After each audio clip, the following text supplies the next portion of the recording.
देवादिदेव महादेव आदि गुरु भगवान शंकर का अपमान किया दक्ष ने। जब ये प्रजापति पद में हुए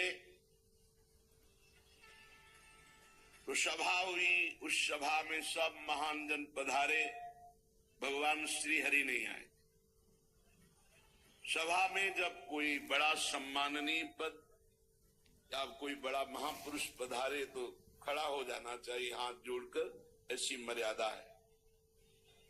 सब खड़े हो गए, देवता, अग्नि, देवराज, इंद्र और सब लोकपाल, सब। दो नहीं खड़े हुए, भगवान महादेव और ब्रह्मा जी। ब्रह्मा जी पर दृष्टि गई तो दक्ष ने हाथ जोड़कर प्रणाम किया, क्योंकि प्रजापतियों के परमपति परमेष्ठी पद पर विराजमान जगत के पिता हैं। जब दृष्टि महादेव जी पर गई तो उनको बड़ा गुस्सा आया कि हमारा दामाद है, पुत्र के समान है, पर उठकर ना तो अभ्यर्थना वंदना ही की, ना वचन से कुछ बोले, बस कड़ुआ ही कड़ुआ बोलते रहे। पीछे आपने प्रसंग में सुना। जब महादेव जी ने देखा बहुत इधर उधर दोनों तरफ से शाप हो रहा है, तो खिन्न होकर के चल दिए। किंचित उद्विग्न मना युषानुगाहा, अपने परिकर के साथ उद्विग्न होकर की व्यर्थ का क्यों दक्ष ने इतना बड़ा शाप दे दिया, इधर से नंदिकेश्वर ने शाप दिया, व्यर्थ में। बहुत काल व्यतीत हो गया, वो भगवान शिव से बड़ा द्रोह करते दक्ष। यद्यपि उनकी लाडली सती जी भगवान शिव की अर्धांगिनी है, पर भगवान शिव से द्रोह बढ़ता ही गया दक्ष के हृदय में। सदा विद्विष तोरेवं कालो वही धीमानयो, उस द्वेष को बार बार चिंतन करके नया बढ़ाता गया। यही अविवेक है। विवेक का कार्य है तत्काल द्वेष का नाश करके, जो आपसे ना बोले, जो आपसे झगड़ा करे, जो आपसे द्वेष करे, उससे भी द्वेष का नाश करने के लिए नम्रता पूर्वक व्यवहार करो, तत्काल नष्ट हो जाएगा द्वेष। पर वो बहुत समय तक द्वेष करता रहा। जब कोई महापुरुष से द्वेष करे और उसकी उन्नति हो तो जान लेना ये उन्नति नहीं है, ये उसको ऊपर चढ़ाकर पटकने के लिए व्यवस्था की गई।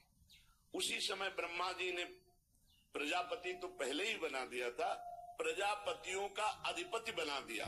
प्रजापति नाम सर्वेशा माधिपत्य स्मयो भवत, और बढ़ा दिया, समस्त प्रजापतियों का अधिपति।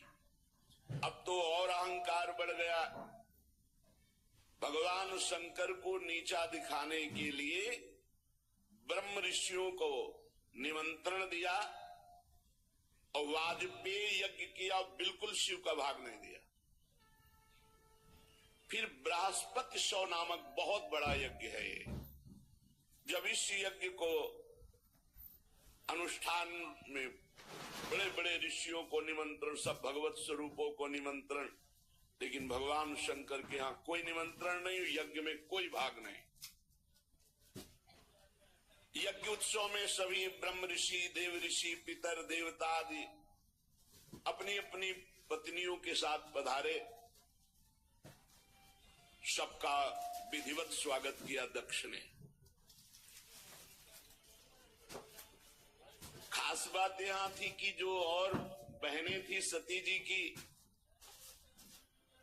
तो कैलाश के ऊपर ही से विमान से चर्चा करते हुए जा रही थी। बड़ा निमंत्रण दिया है पिताश्री ने, बहुत आदर पूर्वक। ऐसा दक्ष कुमारी सती जी ने ये सुना। सती बिलोके व्योम विमाना, जात चले सुंदर विधि नाना। महाराज, कोई यज्ञोत्सव हो रहा है, हमें लगता है हमारे पिताजी का। क्या ये जो हमने सुना सही है भगवान शिव से?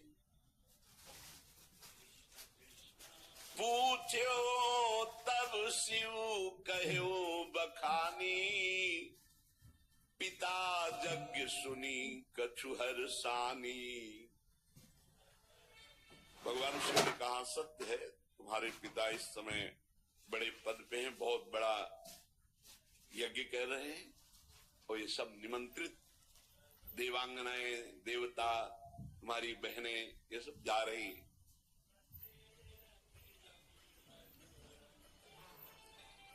प्रभु मेरी भी इच्छा हो रही, मैं भी जाऊं। जो महेशु मोहिया यसु देही कछु दिन जाई रहो मिसे। यदि भगवान शिव की आज्ञा हो तो मैं भी उत्सव में सम्मिलित हो जाऊं, वहां जाके दर्शन करूं। पिता भवन उत्सव परम जो प्रभु आयसु होई, तो मैं जाऊं कृपायतन सादर देखन सोई। यदि स्वामी का करुणा में प्रभु का आदेश हो तो मेरे पिताजी के यहां बड़ा उत्सव हो रहा है, आपने ही अभी बताया।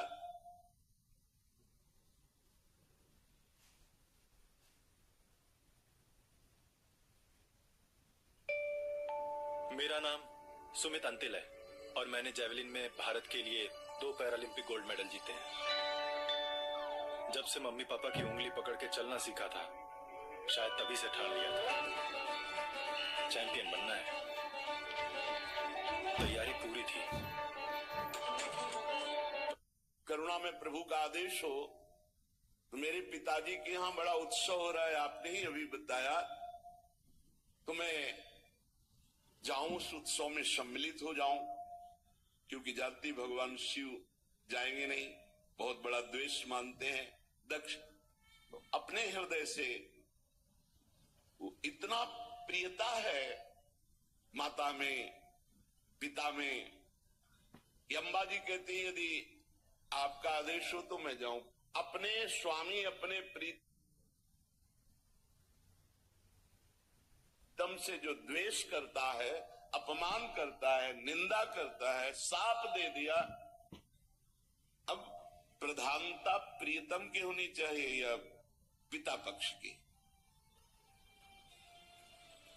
भगवान शंकर ने कहा कहेउ नीक मोरेहु मन भावा, यह अनुचित नहीं नेवत पठावा। ठीक कह रहे हो, मुझे भी अच्छा लग रहा है, अपने पिता के यहां जाना चाहिए, पर उन्होंने निमंत्रण नहीं दिया। सबको विश्व में निमंत्रण दिया है, पर हमें निमंत्रण नहीं दिया। ब्रह्म सभा हमसन दुख माना, तेहि ते अजहु करहि अपमाना। ब्रह्म सभा में एक बार तब से लेकर अभी तक वो द्वेष ही द्वेष कर रहे हैं और अपमान करते जा रहे हैं। जो बिनु बोले जाहु भवानी, रही न सीलु स्नेहु न कानी।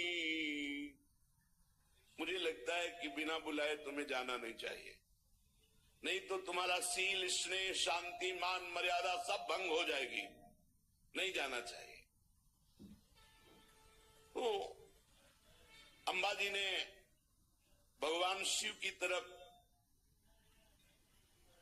प्रश्नवाचक दृष्टि से देखा। महाराज, सारी बात तो आपकी ही है, यदि आप खड़े हो जाते तो मेरे पिता क्यों नाराज होते, पर यह समस्या ही ना बनती। भगवान शंकर ने कहा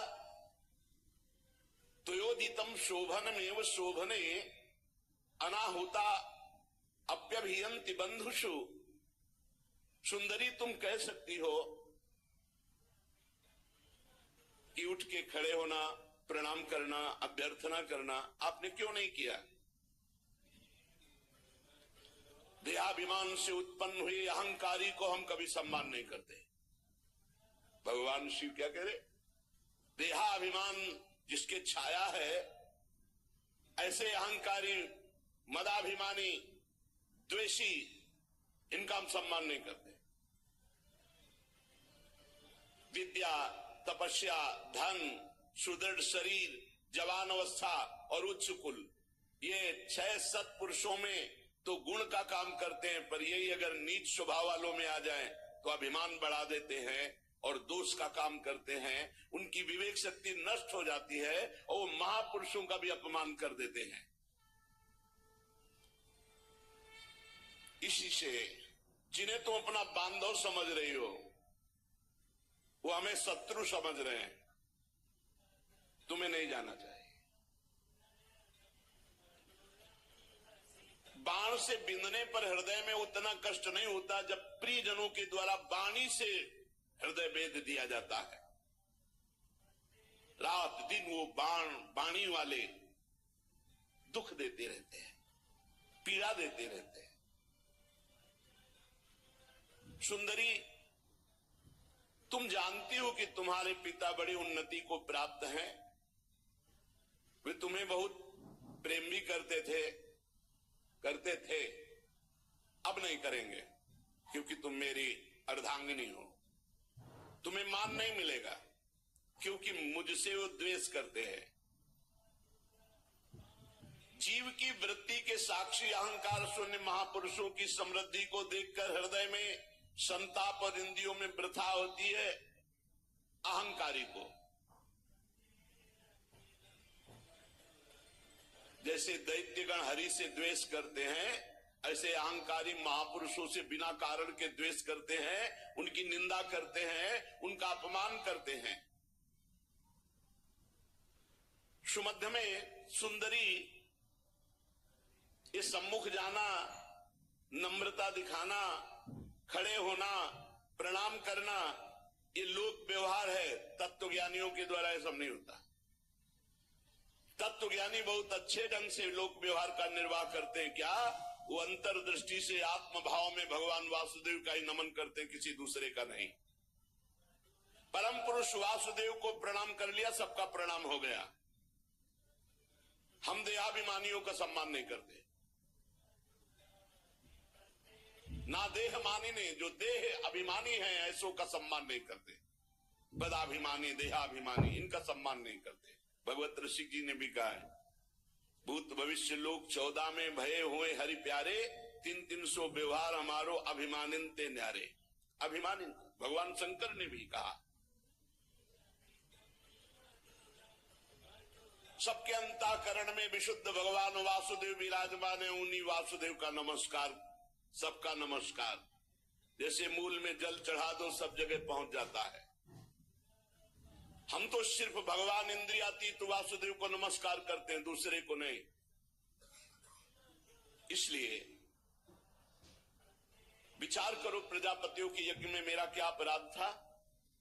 मेरे प्रति कटुवाक्य, तिरस्कार, अपमान, निंदा, शाप, ये सब क्या? दक्ष यद्यपि तुम्हारे शरीर को उत्पन्न करने वाला पिता है, तो भी मेरे से शत्रुता का भाव रखता है। इसलिए तुम्हें बिल्कुल नहीं जाना चाहिए। यदि ब्रजिष्यसि, यदि जाओगी तो मद्वचो भद्रम भवत्या न ततो भविष्यति संभावितस्य स्वजनात् पराभवो यदा सा सद्यो मरणाय कल्पते। यदि मेरी बात मान लो करके तुम नहीं जाती हो तो बड़ा मंगल होगा, और अगर मेरी बात की अवहेलना कर दी और तुम चली जाती हो तो इतना ध्यान रखो, प्रतिष्ठित व्यक्ति का जब अपने प्रियजनों के द्वारा अपमान होता है तो उसका एक ही निर्णय निकलता है, मृत्यु। संभावितस्य स्वजनात् पराभवो यदा सा सद्यो मरणाय कल्पते, स्पष्ट भगवान शिव ने कह दिया। इसका परिणाम मृत्यु ही होगा अगर मनमानी करोगी तो। भगवान शंकर मौन हो गए। सती जी ने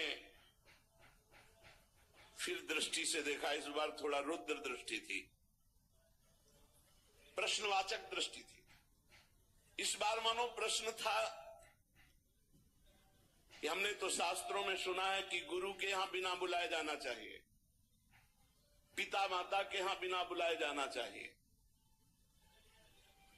तो यदि मैं बिना बुलाए जाती तो कोई दोष थोड़ी, शास्त्रीय दोष भी नहीं है, क्योंकि भगवान शंकर ने कहा जो बिन बोले जाओ भवानी, रहे न सील सने न कानी। तो सती जी ने मानो प्रश्न किया कि क्या अपने पिता माता के पास बिना बुलाए जाना कोई दोष है? गुरु जी के यहां निमंत्रण न मिलने पर भी जाना चाहिए, यही मर्यादा है। ये नहीं कि तुम्हें बुलावे प्रार्थना करें तब नहीं।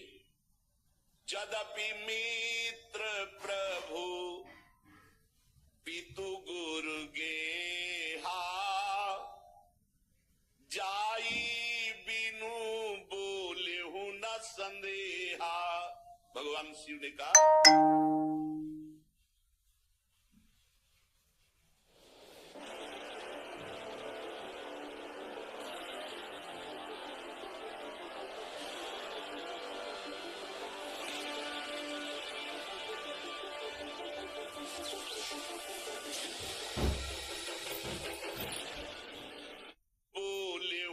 संदेहा।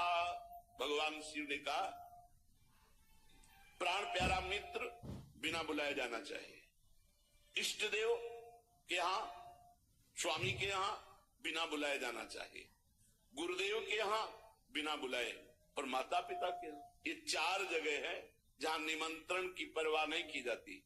परम प्राण प्रिय मित्र, स्वामी का गृह और गुरुदेव और माता पिता। भगवान शंकर ने कहा ठीक सिद्धांत है, पर तदपि विरोध मान जहां कोई, तहां गए कल्याण न होई।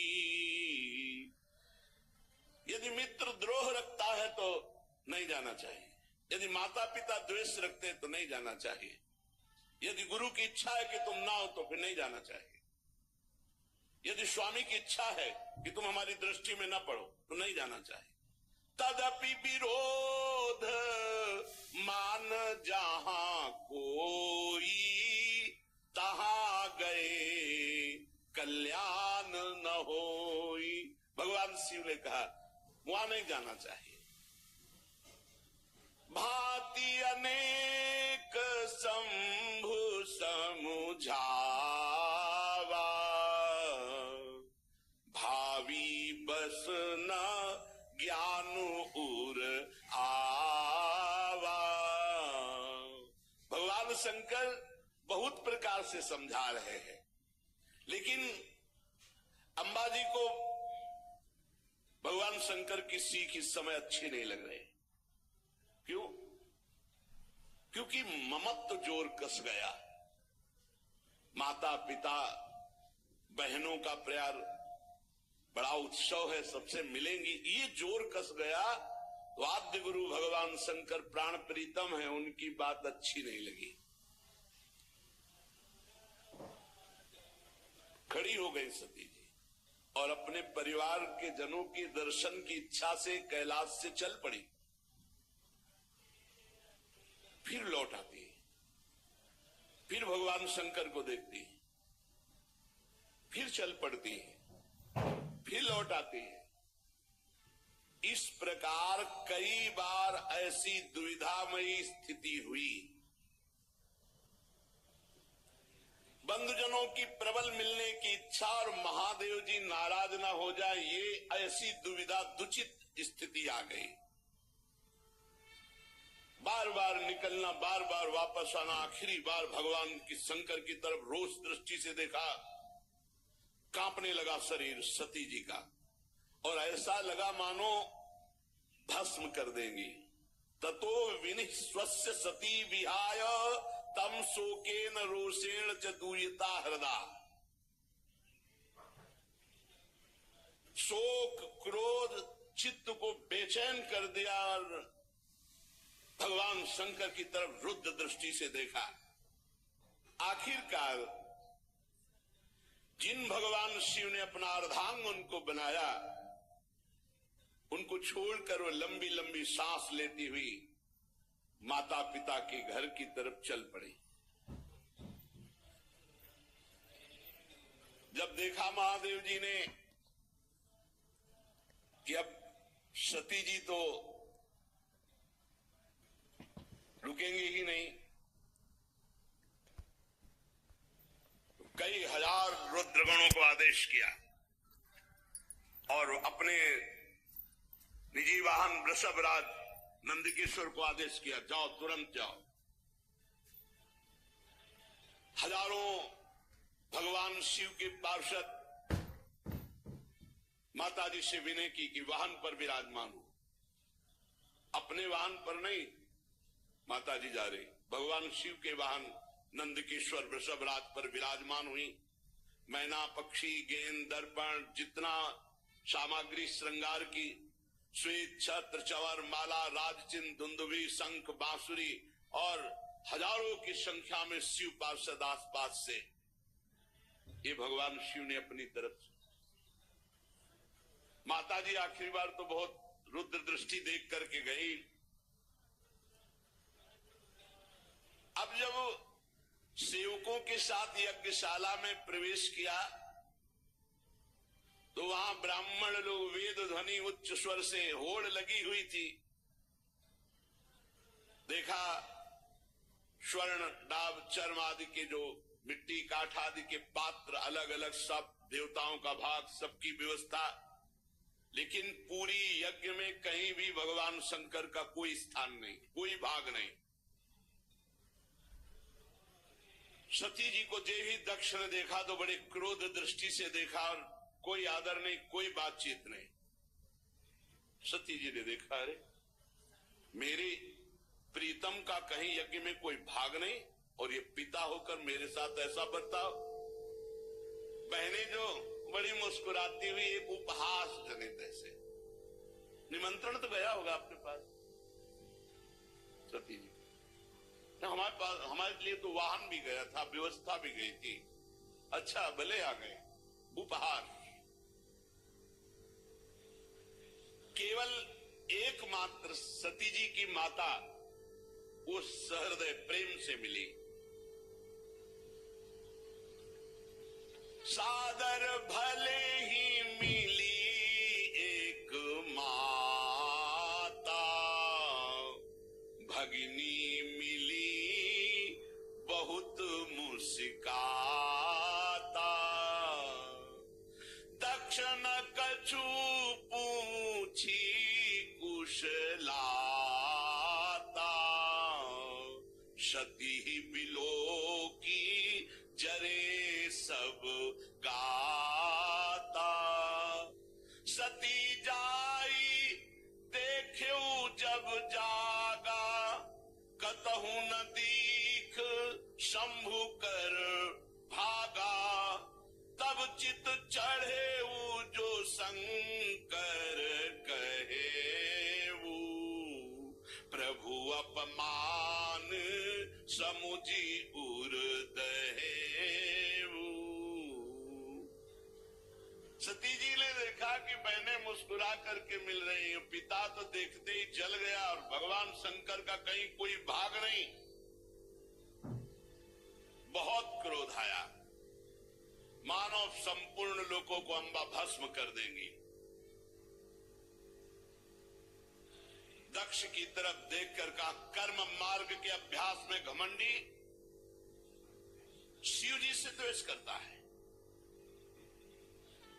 तब तक मर्यादा रहती जब तक इष्ट पर प्रहार न हो। अगर इष्ट के संबंध पर प्रहार हो तो जैसे पिताश्री कह के बात करने वाले प्रहलाद जी ने दैत्यराज कह के बात किया, ऐसे का कर्म मार्ग के अभ्यास में लगा हुआ घमंडी तो भगवान शिव से दोह करता है। लड़खड़ा रही थी क्रोध में वाणी अंबा जी की, तू पिता है क्या? तू जानता है भगवान शंकर से बड़ा कोई सृष्टि में है? नायस्य लोके स्त्यतिशायनः प्रियस्तथा प्रियो देह भृताम प्रियात्मना तस्मिन् समस्तात्मनि मुक्त वैरिके रीते भवंतम कतमः प्रतीपयेत्। तू जानता है जिनका न कोई प्रिय है ना सदैव अपने आत्म स्वरूप में निमग्न रहते हैं, उनसे वैर किया तूने? सर्व कारण परमेश्वर भगवान शिव से तेरे जैसा घमंडी और कौन हो सकता है जो वैर करे? ब्राह्मणों, तुम लोग दोष देख रहे हो फिर भी यज्ञ करा रहे हो। साधारण पुरुष ऐसा नहीं कर सकता। जिस यज्ञ में भगवान शिव का भाग नहीं दिया गया, अहंकार पूर्वक करता है, वो यज्ञ कैसा? इसका मतलब तुम सब दंड के भागी बनोगे। खेद है, महापुरुषों का अपराध जिस सभा में होता है, सभा सहित पूरी सभा को दंड भोगना पड़ता है, पूरी सभा को। जो दुष्ट मनुष्य स्वरूप इस शरीर को आत्मा मानता है और भगवान शिव से या महापुरुषों से द्रोह करता है, निंदा करता है, उसका सर्वनाश निश्चित होता है। महापुरुष नहीं करते कुछ, उनकी चेष्टा पर ध्यान भी नहीं देते, परंतु उनके चरणों की धूल उस महान अपराधी को भस्म कर देती, नष्ट कर देती है। महापुरुषों की निंदा जैसा जघन्य कार्य इन देहाभिमानी को ही शोभित होता है। शिव, ये दो अक्षर एक बार जिसकी मुख से निकल जाए, तत्काल समस्त पापों का नाश करके परम पद प्रदान कर देते हैं। शिव, भगवान शंकर की आज्ञा का कोई उल्लंघन त्रिभुवन में कर सके? पवित्र कीर्ति मंगल में मेरे स्वामी शंकर से द्वेष करता है पिता तू अमंगल रूप है, तेरा सर्वनाश निश्चित है। अंबा जी बोले, अरे भगवान शिव तो महापुरुषों के भी महापुरुष है, जिनका मन मधुकर ब्रह्मानंद रस में डूबा रहता है, जिनके चरणों की सेवा के लिए सनक सनंदन सनातन सनत कुमार बड़े बड़े ब्रह्म ऋषि याचना करते हैं। उन विश्वबंधु विश्व आत्मा भगवान शिव से वैर तेरे जैसा अहंकारी ही कर सकता है। अरे भगवान शिव स्मशान भूमि की चिता को लगाते हैं, नरमुंडों की माला पहनते हैं, जटा बिखेरे भूत पिशाच साथ रखते हैं, पर उनके चरणों से गिरे हुए निर्माल्य को ब्रह्मा आदि बड़े बड़े देवता मस्तक पर धारण करते हैं। निरंकुश, धर्म मर्यादा विहीन, ऐ दक्ष, जब मेरे स्वामी ये कहेंगे आओ दक्षायणी, तो मैं सुन नहीं पाऊंगी, क्योंकि शरीर से तेरा संबंध है और तू मेरे प्रीतम से द्रोह करता है, निंदा करता है। जब अपने स्वामी की कोई निंदा करे तो शरीर में सामर्थ्य हो तो उसकी जबान काट ले, नहीं तो कान बंद करके निकल जाए। अम्बा जी कहे, करुणों पिधाए निर्यात्यत कल्प ईशे धर्मा वितर स्तृणभिर नभिरस्य माने छिंदात प्रसई रुसती मसतीम प्रभु से जिभ्याम।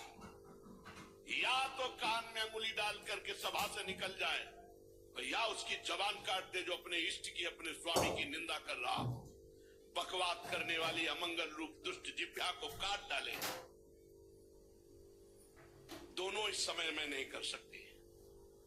न कान में उंगली डाल के यहां से जा सकती हूं और न तेरी जबान काट सकती हूं, इसलिए मैं अपने प्राण तो दे सकती हूं। सती जी ने कहा, भगवान नीलकंठ शिव की निंदा करने वाले, तेरे से शरीर संबंध रखता है कि तू पिता कहलाता है इस शरीर का। तो जैसे कोई भूल से गंदी वस्तु खा ली जाए तो उसे वमन किया जाता है, ऐसे भूल से मैं तेरे यहां पुत्री हुई हूं आकर, और तू मेरे प्रीतम का द्रोही है, इसलिए मैं इस शरीर को नहीं रखूंगी, क्योंकि शरीर तेरे से संबंध रखता है। महामुनि जिनके चरणों का आश्रय लेकर स्वरूप में रमण करते हैं, जो विधि निषेध से परे तत्व है, उन प्रभु शिव की अवहेलना। अरे अज्ञानी, तुझे पता नहीं मेरे प्रीतम शिव क्या है। पिताजी, यदि तू ये नहीं जानते हो कि भगवान शंकर परब्रह्म परमात्मा है, तो हमारा ऐश्वर्य भी तुम नहीं जान सकते हो। हमारा ऐश्वर्य सिर्फ आत्मज्ञानी महापुरुष जानते हैं, क्योंकि भगवान शिव सदैव वट वृक्ष के नीचे रहते हैं। चिता की राख, मुंडों की माला, चंद्रमा मस्तक पर, गंगा जी जटाओं पर, हर समय ध्यानस्थ या भगवत चर्चा परायण, कोई लौकिक सामग्री नहीं। और जो झुका उसे विश्व वंदनी बना दिया, महाऐश्वर्यमय बना दिया। सती जी कहती, पिताजी हमारा ऐश्वर्य अव्यक्त है, आत्मज्ञानी ब्रह्मबोध संपन्न महापुरुष हमारा ऐश्वर्य जान सकते हैं, तुम्हारे जैसे देहाभिमानी नहीं। ये यज्ञशालाओं में यज्ञान से तृप्त होकर प्राण पोषण करने वाले एक कर्मठी देवता या तुम्हारे जैसे यज्ञ करता मेरे स्वामी के वैभव को नहीं जान सकते। भगवान शंकर का अपराध करने वाले अपराधी आपके इस शरीर से उत्पन्न हुए निंदनीय देह को अब एक क्षण मुझे नहीं रखना। लज्जा आती ही मुझे इस शरीर पर कि मैं दक्ष पुत्री हूं। मेरे प्राण प्रीतम शिव का अपराध करने वाले, तुझे धिक्कार, और तेरी पुत्री कहलाने वाले शरीर को धिक्कार। अगर मैं वापस जाती हूं, भगवान शिव कहेंगे आओ दाक्षायणी, दक्ष पुत्री आओ, ये मैं नहीं सुन सकती।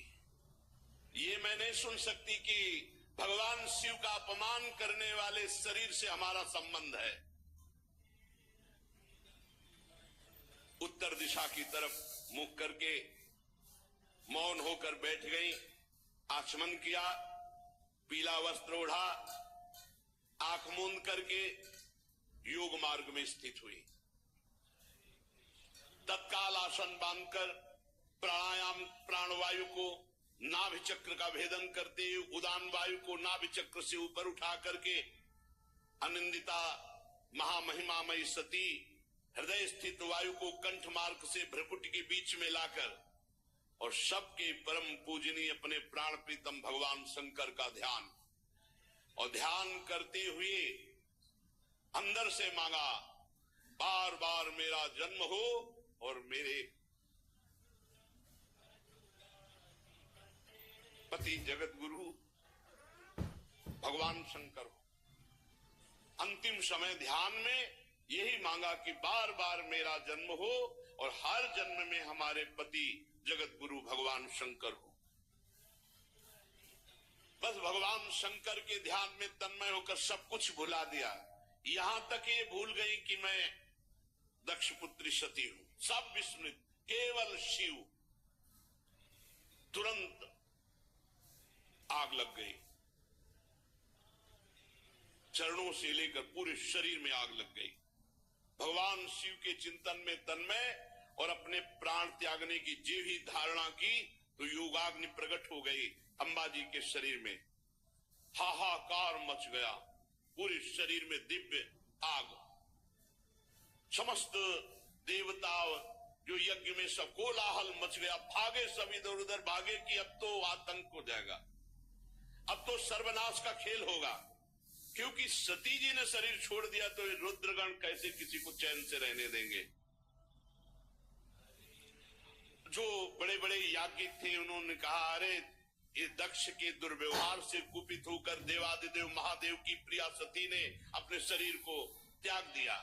अरे देखो, सारे चराचर के जीव इस दक्ष प्रजापति की संतान है, फिर ये कैसा दुष्ट है। अपनी पुत्री शुद्ध हृदया सती का आदर नहीं किया, भगवान शिव का ऐसा निरादर किया कि उसने प्राण त्याग दिया। बड़ी सब बातें होने लगी। अरे कम से कम जब शरीर छोड़ रही थी उस समय शंकर द्रोही रोक देता, लेकिन इसने तो बात ही नहीं की। जेव ही ये सूचना, यज्ञ मंडप के बाहर शिव पार्षद खड़े थे।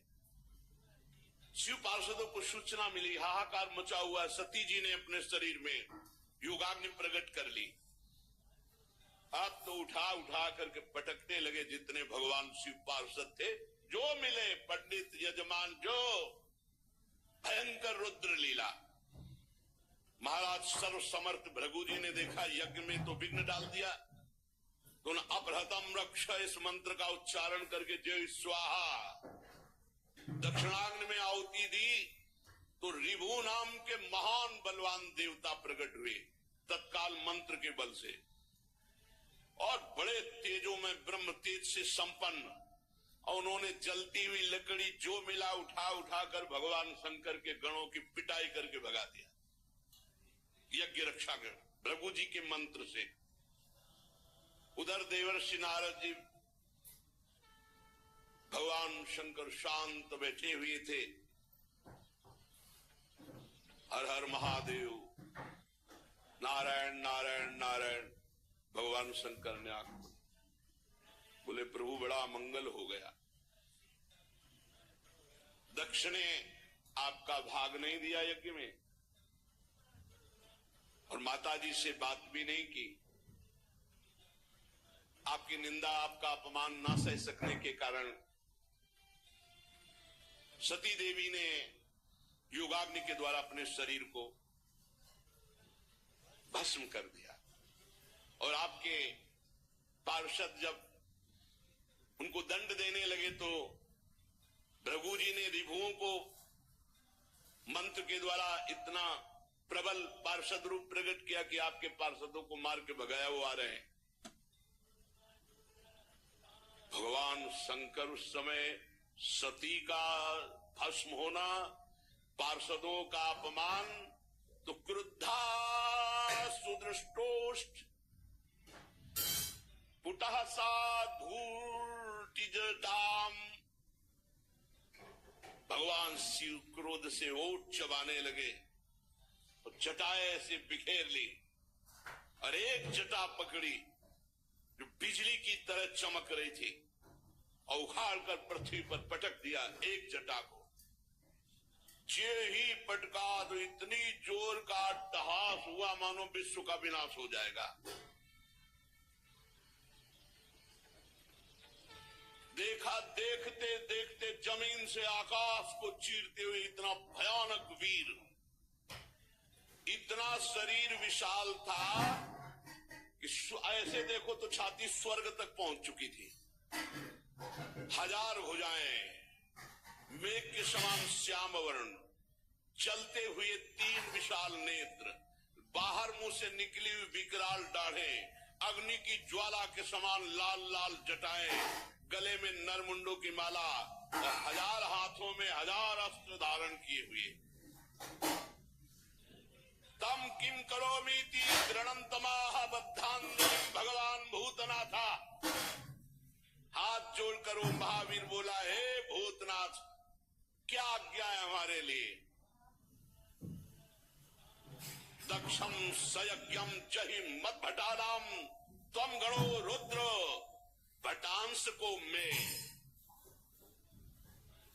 भगवान शंकर ने कहा, जाओ दक्ष, उसके यज्ञ, पार्षद, यज्ञ करता सबको नष्ट कर दो। देवादिदेव भगवान शंकर जे भी ऐसी आज्ञा दी, उस महावीर पार्षद का नाम वीरभद्र। भगवान शंकर के चरणों को स्पर्श करके परिक्रमा करके चलने को जैसे ही अगला कदम रखा मानो भूकंप आ गया। इतना विशाल का शरीर, ऐसा मालूम होने लगा मानो भूकंप आ गया। बड़े वेग से कुछ ही क्षण में सिंहनाद दहाड़ करते हुए यज्ञ मंडप की तरफ।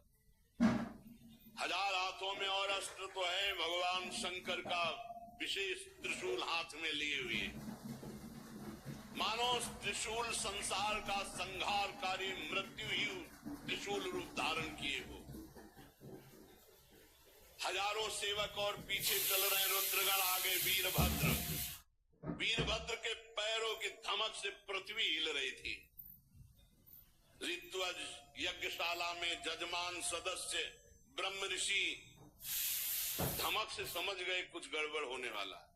अट्टहास सुनाई दिया, धूल दिखाई दी, तो जो चतुर विद्वान ब्रह्म ऋषि थे तो उन्होंने कहा कि अभी निकल लो।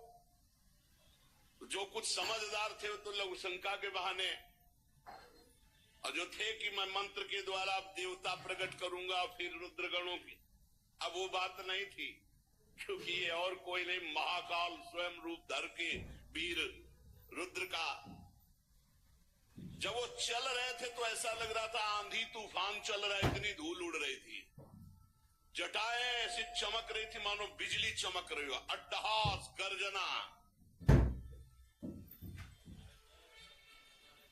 दक्ष पत्नी प्रसूति अन्य स्त्रियों से व्याकुल होकर कहने लगी कि अब सर्वनाश निश्चित है, क्योंकि सती का तिरस्कार हुआ, महादेव जी को पता चल गया। भगवान शिव के अनादर का परिणाम अभी सर्वनाश शुरू हो जाएगा, मुझे अनुभव हो रहा है। इतने ही में प्रलय काल उपस्थित, जटाजूट बिखेरे हुए, शस्त्रास्त्रों से सुसज्जित और सामने तांडव करते हुए, और रुद्रगण और विशाल काय शरीर वीरभद्र मेघ गर्जना के अट्टहास से दसों दिशाएं कंपायमान कर दी। बार बार शिव शिव वीर रुद्र पुकारते, मानो विधाता ने साक्षात काल की रचना की हो विनाश के लिए। जो महात्मा जन ब्रह्म ऋषि भाग नहीं पाए, वो एक दूसरे की तरफ दया की दृष्टि से देख रहे थे। कोई मंत्र है, उच्चारण करो, अब बचाओ। इसी समय दौड़ करके रुद्र सेवकों ने संपूर्ण यज्ञ मंडप को, जो लघु शंका के लिए निकल गए थे तो बड़े प्रवीण थे, घेर लिया।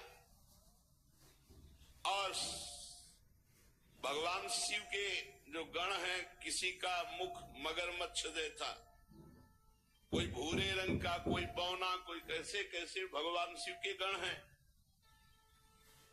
जितने वहां थे, किसी को मुख में डाला, किसी को मसला, किसी को काटा, किसी को मारा, वहां हाहाकार मचा।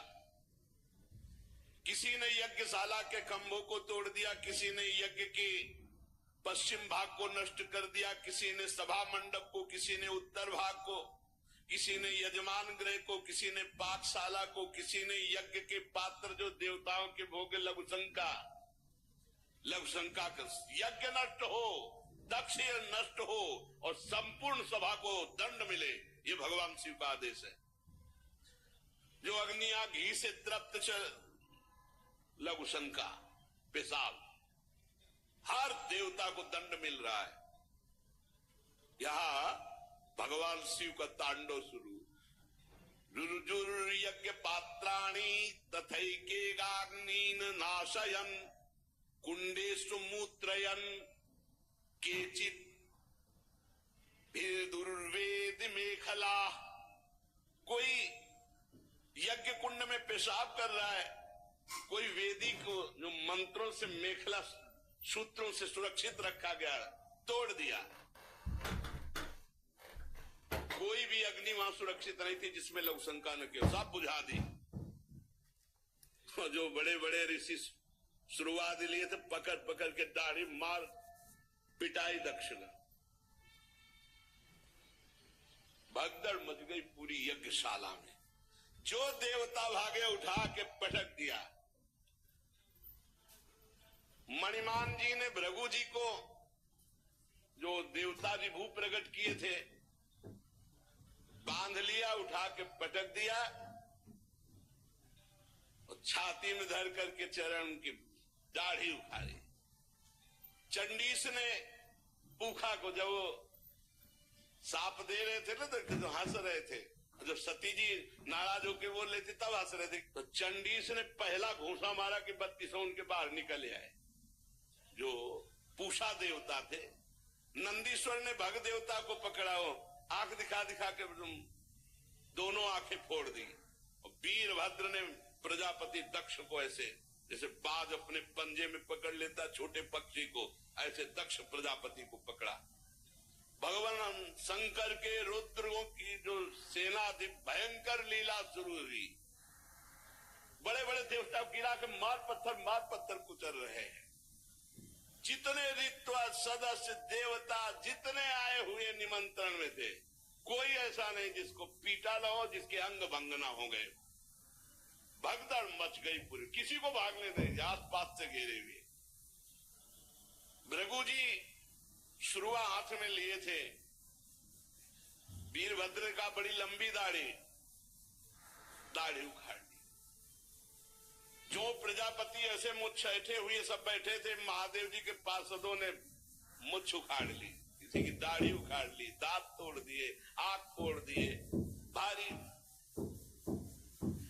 देवादिदेव महादेव जी के पार्षद इस समय न कोई मंत्र काम कर रहा है, ब्रह्म ऋषियों का न साप काम कर रहा है कि जाओ कुछ नहीं, जल लिए रहो हाथ में, कुछ नहीं। ये शिव प्रताप है।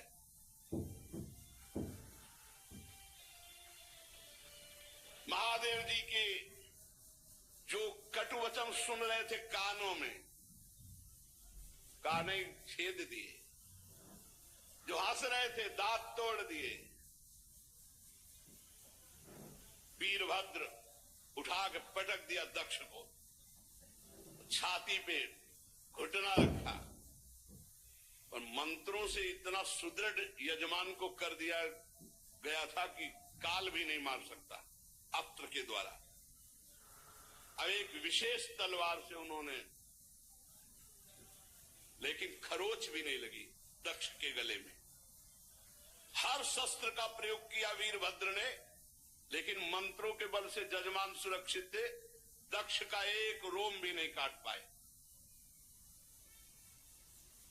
तब वीरभद्र ने कहा जरूरत ही नहीं अस्त्र की, धरा लाद पकड़ के खोपड़ी ऐसे ऐठ करके, वैसे किसी अस्त्र से नहीं काट, ले तुम्हारे मंत्र काम। सब मंत्रों को ऐठ करके खोपड़ी जो पूर्णाहुति जैसे होती है, ऐसे यज्ञशाला में झोंक दिया दक्ष की खोपड़ी को। यजमान दक्ष का धड़ लेकर के यज्ञाग्नि में, भूत प्रेत पिशाच तांडव कर रहे हैं यज्ञ में। हाहाकार मच गया। वीरभद्र ने संपूर्ण यज्ञ को विध्वंस कर दिया, कोई सुरक्षित नहीं, सब नष्ट भ्रष्ट किया और क्षण में कैलाश वापस।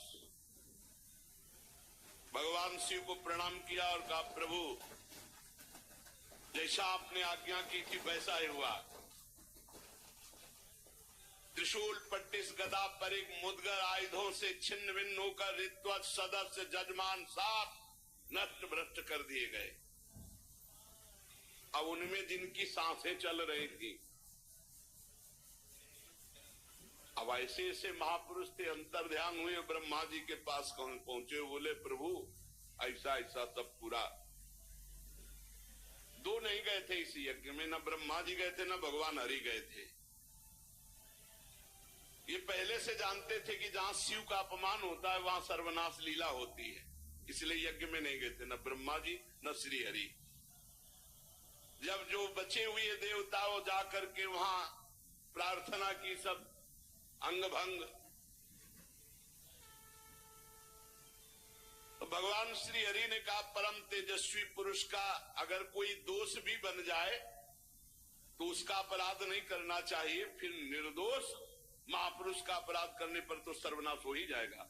अगर वो तेजस्वी पुरुष है, अगर उससे कोई अपराध भी बन जाए तो उसके साथ अपराध के बदले में अपराध न करे, नहीं तो नाश हो जाएगा। फिर जो निर्दोष महापुरुष है उनकी निंदा उनका अपमान तो सर्वनाश कर ही देगा। और फिर तुम लोगों ने भगवान शंकर का अपमान, भगवान शंकर की निंदा, भगवान शंकर को भाग्य न देना। चलो अब जो हुआ सो हुआ, सब चलो भगवान शंकर के पैर पकड़ो। तुम लोग शुद्ध हृदय से यदि भगवान शंकर की प्रार्थना करोगे तो बहुत जल्दी आशुतोष हैं, वो बहुत जल्दी प्रसन्न हो जाते हैं। दक्ष के दुर्वचन, दक्ष का अपमान, प्रिया सती का वियोग, इसलिए तुम यदि मंगल चाहते हो, दूसरा संकल्प न बनने पावे, सब चलो भगवान शंकर के पैर पकड़ो चल के, क्षमा अपराध मांगो। अगर दूसरी बार कुपित हो गए तो लोकपालों के सहित लोक के लोक भस्म हो जाएंगे, किसी की ताकत नहीं बचा सके। भगवान जैसा सर्वत्र परम स्वतंत्र हैं, उनकी सामर्थ्य को न तो कोई ऋषि मुनि जानता, न कोई देवता जानता है, न देवराज इंद्र जानते हैं, न यज्ञ स्वरूप और कोई, और यहां तक कि मैं स्वयं नहीं जानता हूं क्यों कितने सामर्थ्यशाली हैं। इसलिए एक ही उपाय है, चलो सब चरण पकड़ लो भगवान शंकर की।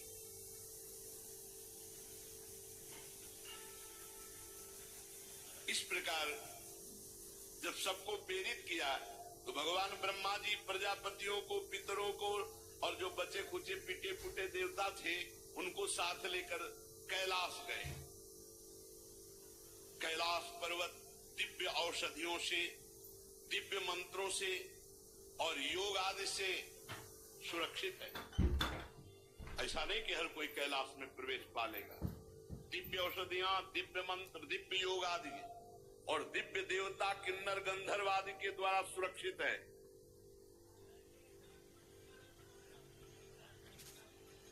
मणिमय शिखर कैलाश पर्वत के विभिन्न दिव्य धातुओं से युक्त है। बड़े निर्मल झरने बह रहे हैं। बहुत सुंदर विहार स्थली कैलाश पर्वत। मोरों के शोर, मदांध भ्रमरों के गुंजार, कोयलों की कुहू कुहू ध्वनि, पक्षियों का कलरव और कल्प वृक्ष की ऊंची ऊंची डालियां जिनमें पक्षी चहक रहे, बड़ा सुंदर कलकल ध्वनि झरनों की हो रही है। मंदार, पारिजात, सरल, तमाल, साल, ताड़, कचनार, असन, अर्जुन, इनके बड़े बड़े वृक्ष हैं। आम, कदम्ब, नीप, नाग, पुन्नाग, चंपा, गुलाब, अशोक, मौलसिरी, कुंद, कुर्बक, सुनहले सतपत्र, कमल, इलायची, मालती की मनोहर लताएं, कुब्जक, मोगरा, माधवी की बेलें, ये बहुत सुंदर, ये सब देवता लोग देखते हुए जा रहे हैं।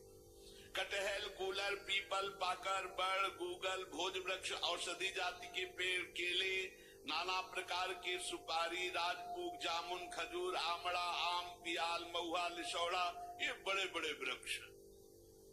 सरोवर सुंदर सुंदर जिनमें उत्पल, कलहार, शतपत्र, सहस्त्रपत्र के कमल खिले हुए हैं। झुंड के झुंड पक्षी वहां भ्रमण कर रहे हैं।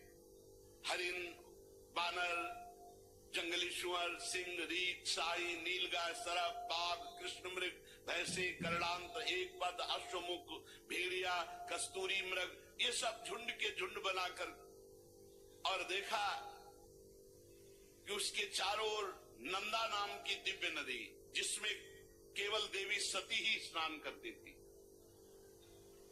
परम पवित्र कैलाश पर्वत की रमणीयता को देवता बड़े आश्चर्यचकित होकर देखते हुए जा रहे हैं। वहां अलका नाम की एक सुरम्यपुरी सौगंधिक वन देखा, जिसमें सुगंध फैलाने वाले सौगंधिक नाम के कमल खिले हुए थे। नंदा और अलकनंदा नाम की दो नदियां कैलाश के आसपास। तीर्थपाद श्री हरि के चरण रज के संयोग से अत्यंत पवित्र अलकनंदा, देवगंगा। अलकापुरी चांदी, सोने, बहुमूल्य मणियों, सैकड़ों विमानों से छाए। इसके बाद जैसे बिजली चमकती है, ऐसे तेजोमय शिखर कैलाश के। कुबेर भगवान के सेवक शंकर जी के हैं। अलकापुरी कुबेर की राजधानी है। उसको छोड़कर जब आगे बढ़े तब देखा 100 योजन ऊंचा बट वृक्ष, 100 योजन ऊंचा, 100 योजन 400 कोस। सायोजन सतोत्सेधः पादोन विटपायतः। 100 योजन ऊंचा बट वृक्ष, 400 कोस ऊंचा, 75 योजन चारों तरफ डाले। 75 योजन, 75 योजन, 75 योजन, 75 योजन चारों तरफ। और हर ऋतु वट वृक्ष के नीचे, कहीं वर्षा ऋतु, कहीं शरद ऋतु, कहीं शिशिर ऋतु, हर ऋतु। ये भगवान शिव का बैठने का वट वृक्ष है। 100 योजन ऊंचा, 75 योजन की चारों तरफ डाले और 6 ऋतुएं, और पूरे वट वृक्ष में एक भी घोंसला नहीं, एक भी पक्षी नहीं बैठेगा। भगवान शिव का ये वासस्थल। ये महायोगमय वट वृक्ष है। सब ब्रह्मा आदि देवताओं ने देखा भगवान शंकर विराजमान है, शांत स्वरूप गौर वर्ण। भगवान भूतनाथ का श्रीअंग बड़ा ही आकर्षणकारी गौर वर्ण। सनक सनंदन सनातन सनत कुमार और सिद्धगण और कुबेर और भी बड़े बड़े ब्रह्म ऋषि सब हाथ जोड़े बैठे हुए हैं। देवर्षि नारद सनातन ब्रह्म के विषय में कुछ प्रश्न किया, उसका उत्तर भगवान शिव दे रहे हैं। भस्म त्रिपुंड, जटा मृगचर्म, मस्तक पर चंद्रकला धारण किए हुए बैठे हुए भगवान शिव। बड़ा सुंदर रूप है ये। जो स्वरूप इस समय बताया जा रहा है, कृतोरो दक्षिणे सभ्यम पाद पद्मम च जानुजी, ये हमारे ध्यान का विषय था। बाहुम प्रकोष्ठे क्षमाला मासीनम तर्क मुद्रया।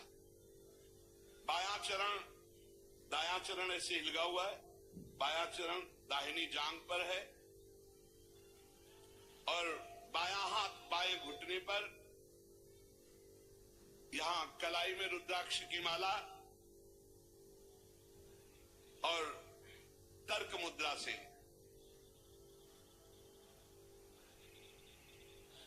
भगवान शिव ऐसे बाएं इसमें बायां पैर दाहिनी जांग पे, दाहिना चरण हिलिग रहा है। और योग पट्ट कहते हैं काठ की बनी हुई टहनी, टेकनी जिसमें ऐसे वो ऐसे दाहिनी तरफ लगी हुई। बड़े बड़े देवता, मननशील मुनि, बड़े बड़े लोकपाल सब हाथ जोड़े खड़े हैं। ऐसी मुद्रा में उपदेश कर रहे हैं। जहां रुद्राक्ष की माला, ज्ञान मुद्रा, आशीष मुद्रा, अर्धनेत्र खुले हुए, बाएं चरण को दाहिनी जांग पर और दाहिना चरण हिलगा हुआ, वो ऐसा अद्भुत गौरवर्ण स्वरूप, यही ध्यान का विषय था।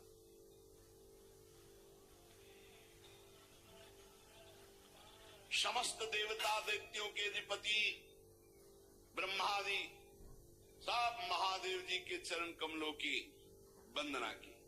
जी देखा ब्रह्मा जी आए, भगवान शिव आसन से खड़े हो गए और सिर झुकाकर ब्रह्मा जी की वंदना की। चारों ओर महर्षियों से, अन्य सिद्ध गणों से सब घिरे हुए महादेव जी को, और ब्रह्मा जी भी नमस्कार मुद्रा में, भगवान शिव ब्रह्मा जी को नमस्कार। चंद्रमौली भगवान शिव बड़ी गंभीर मुद्रा में से हंसते हुए ब्रह्मा जी ने कहा, जाने त्वामीशं विश्वस्य जगतो योनि बीजयो शक्ति शिवस्य च परम यद्दत् ब्रह्म निरंतरम। मैं जानता हूं स्वामी, आप संपूर्ण जगत के रचयिता है, पालन करता है और संहार करता है। ब्रह्मा जी कह रहे विश्व की योनि शक्ति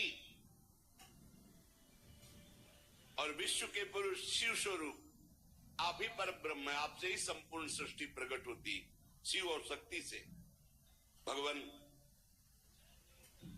आप शिव शक्ति से संपूर्ण लीला करते हुए इस जगत को मकड़ी के जाले के समान प्रकट करते हैं, इसी पर खेलते हैं। आपकी ही बांधी हुई वर्णाश्रम धर्म की मर्यादा है। महामंगल में महेश्वर जो आपकी आराधना करते हैं, वो स्वर्ग चाहे तो स्वर्ग, मोक्ष चाहे तो मोक्ष, धन चाहे तो धन, जो चाहे आप प्रदान करते हैं। महानुभाव, हम सब आपको प्रणाम करते हैं, अपने आप को आपके चरणों में समर्पित करते हैं। प्रभु, ये पशु स्वभाव वाले लोगों की गलती पर आप क्रोध न कीजिए। प्रभु आप कृपा कीजिए, ये देहाभिमानी लोग, इनकी नीयत अच्छी नहीं होती, ये दूसरों की उन्नति देखकर रात दिन कूड़ा करते हैं और बड़े मर्म भेदी अज्ञानी दुर्वचन बोलते रहते हैं। प्रभु आप जैसे महापुरुषों को इनको दंड देना उचित ही है, पर अब शांत हो जाइए। प्रभु ये अज्ञान के द्वारा मारे हुए हैं। देवाधिदेव भगवान आप प्रसन्न होइए। ब्रह्मा जी ने, समस्त देवताओं ने बड़ी प्रार्थना की, कहा प्रभु यदि आप प्रसन्न हैं तो भगत देवता के नेत्र फोड़ दिए गए, उनके नेत्र मिल जाएं। भृगु जी की दाढ़ी जम जावे, जिन जिन के दांत मुंह आंख सब तोड़े गए हैं, सब देवता सबके अंग ठीक हो जाएं। रुद्रदेव जो जहां घायल हुआ है, जो जहां मारा गया है, वो वहीं से जी जाए, उसके अंग जग जाएं। और प्रभु अब कृपा करो, जजमान भी जिंदा होना चाहिए, यज्ञ भी पूरी होनी चाहिए। महादेव जी ने कहा मैं किसी पर नाराज नहीं होता हूं। देखो भगवान शिव ने कहा मैं किसी पर नाराज नहीं होता हूं। इत्यजे नानु नीतेन भवेन परितुष्यता नागम प्रजेश बाला नाम वर्णे नानु चिंतये, क्योंकि मैं जानता हूं देव मायाभिभूता नाम दंडस तत्र धृतो मया। ये अपराधी लोग अपने कर्म के परिणाम में खुद नष्ट हो जाते हैं, मैं नाराज नहीं होता हूं। मैं तो केवल ये सावधान करता हूं कि तुम्हारा कर्म ही दंड रूप भयंकर धारण करके तुम्हें नाश कर देगा। ये उनका कर्म ही था जो वीर रुद्र के रूप में गया और नाश कर दिया। चलो सबके अंग भंग जिनके हुए हैं, सबके अंग नवीन जागृत हो जाएं। जागृत हो गए। भग देवता, मित्र देवता, भृगु, जिसका जो जो कुछ नष्ट हुआ वो सबके पूषा के दांत नए नहीं लगेंगे। अब हलुआ का भोग लगेगा इनको, बहुत खिल्ली उड़ा रहे थे, इनके दांत नहीं आएंगे केवल, और सबके अंग आ जाएं। अब इनके पिसा हुआ भोग लगेगा। और दक्ष प्रजापति का सिर तो जल गया, बकरे का सर लगा दिया जाए, भगवान शिव ने कहा, और यज्ञ पूरी की जाए, और यज्ञ का आखिरी भाग मेरा, तो यज्ञ पूरी हो जाएगी। जिनकी भुजाएं टूट गई हैं याज्ञिकों में से, तो अश्विनी कुमार की भुजाओं से। भृगु जी की दाढ़ी भृगु जी जैसी नहीं जगेगी, बकरी जैसी जगेगी। याद तो रहेगा इनको। भगवान शंकर ने, भगवान शंकर के वचन सुनकर ब्रह्मा जी बोले धन्य है, धन्य है। अरे किसी तरह प्रसन्न तो हो गए। धन्य नहीं तो दोबारा तीसरा नेत्र खोल देते तो लोक और लोकपाल सब भस्म हो जाते। शिव है शिव, जो इनको जानते नहीं है उसे बोले भगवान शंकर। भगवान शंकर अपने में आ जाए तो कोई है ही नहीं, कोई है नहीं, कोई नहीं है मगर अपने भोले हैं, भोले हैं, बस इतनी बात समझो। इसीलिए इनकी कृपा से ही सब कुछ प्राप्त होता है। हरि की प्रसन्नता, हरि की भक्ति, हरि का प्रेम। आप जानते हो राधा वल्लभ जी कौन है?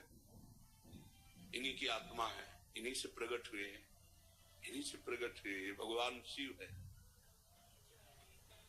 भगवान शिव ने जब ऐसा भगवान शंकर के वचन सुनकर के कि भगवान शिव प्रसन्न हो गए, धन्य है, धन्य है सब देवता, अब वैसा ही किया गया।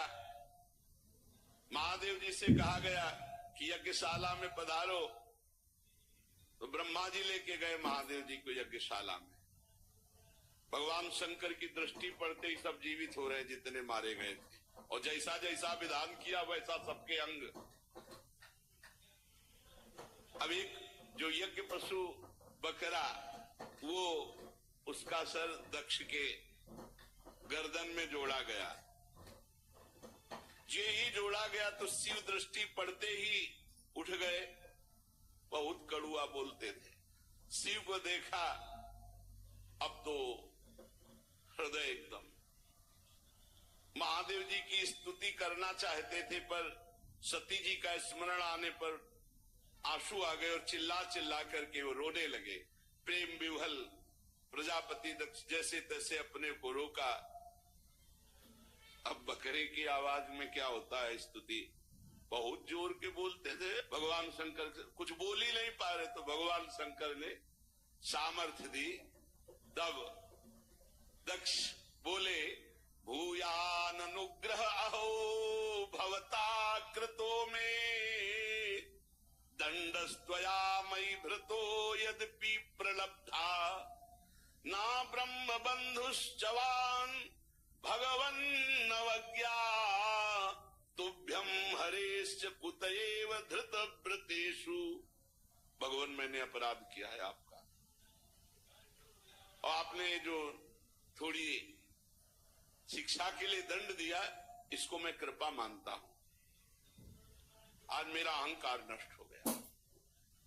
आप और भगवान श्री हरि तो आचारहीन नाम मात्र के भी अपने जनों की उपेक्षा नहीं करते। फिर प्रभु हम तो यज्ञों के द्वारा आपकी ही प्रसन्नता के लिए आपकी आराधना करते हैं, आप हमें कैसे भूल जाएंगे। प्रभु आपने ही ब्रह्मा होकर सबसे पहले आत्म तत्व की रक्षा के लिए अपने मुख से विद्या तपस्या व्रतादि ब्रह्म ऋषियों को उत्पन्न किया। प्रभु मैं आपके तत्व को नहीं जानता हूं, मैंने भरी सभा में आपको अपने वचनों से बेधा था, किंतु आज मैं फल पा गया। अगर आप आशीष न देते तो आज के बाद शब्द ही नहीं निकलता। प्रभु मेरे अपराध क्षमा कर दो।